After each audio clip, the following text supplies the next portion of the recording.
Well, this doesn't really need to be a video, but it's the media of choice to get a message out.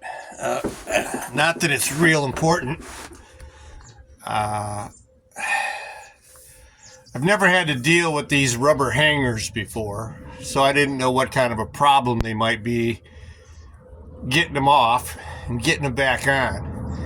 And it was certainly not extremely convenient.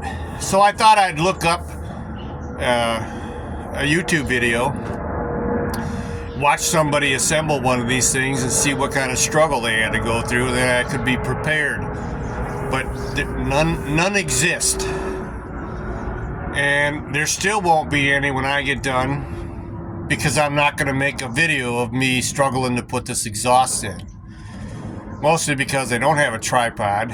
I don't do this as a monetary channel. I just pass along information as I discover it, especially when I've looked for it and couldn't find it and have to do it without that.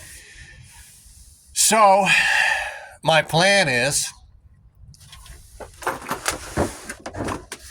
when I'm putting the muffler on, I get it in place, I'm going to tap the back of these rubbers with a little dead blow hammer. Should be sufficient. We'll see.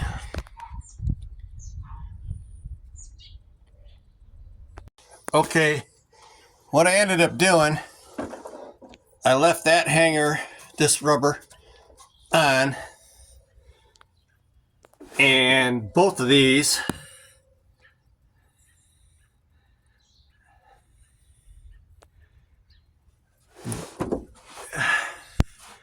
but doing it that way, I thought that I would, slip it into the rubber as I moved the pipe on.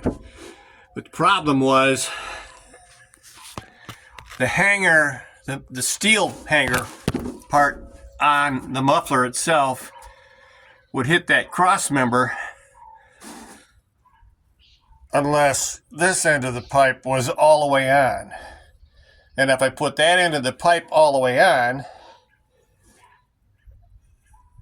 then I couldn't get the rubber on if it was still on the top on this. If it was still mounted on here, this would be where it's at. This would be back here, and I'd have to bring it all the way around. Either way, long story short, I had to take that rubber off so I could put the pipe all the way forward. Then it would clear the cross member so that the muffler would go up high enough to get the rubber on it. And really, other than that, the rubber went on pretty easy. I thought it was going to be a real battle. That's why I was trying to do it the way I was, but a little WD-40, lube it up, and it worked out pretty good. Now I just got to do the tailpipe,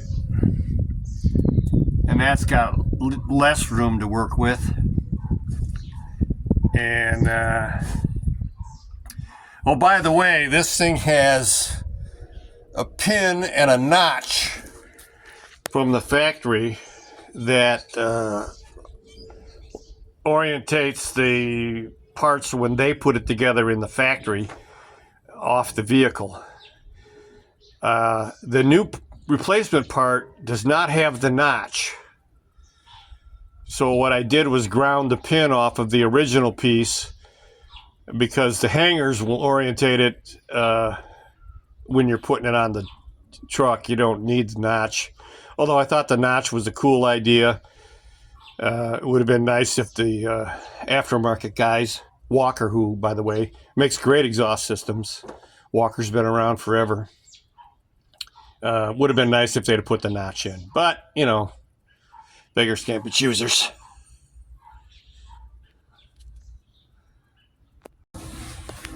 Well, I got it. There's the tailpipe. I like those kind of clamps. This truck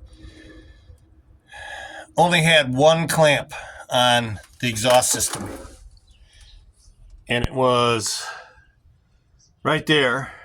and it was broken. It was stuck to it from rust, but it wasn't doing anything. Fortunately, it wasn't overclamped when it was installed because the pipe came apart easy.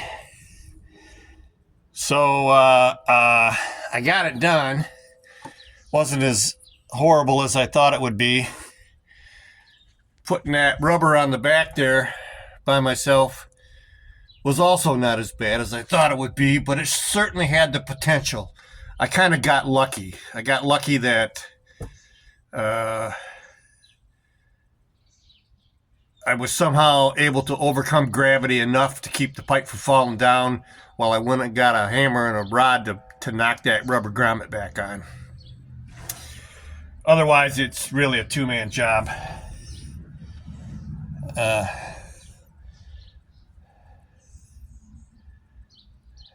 Yeah.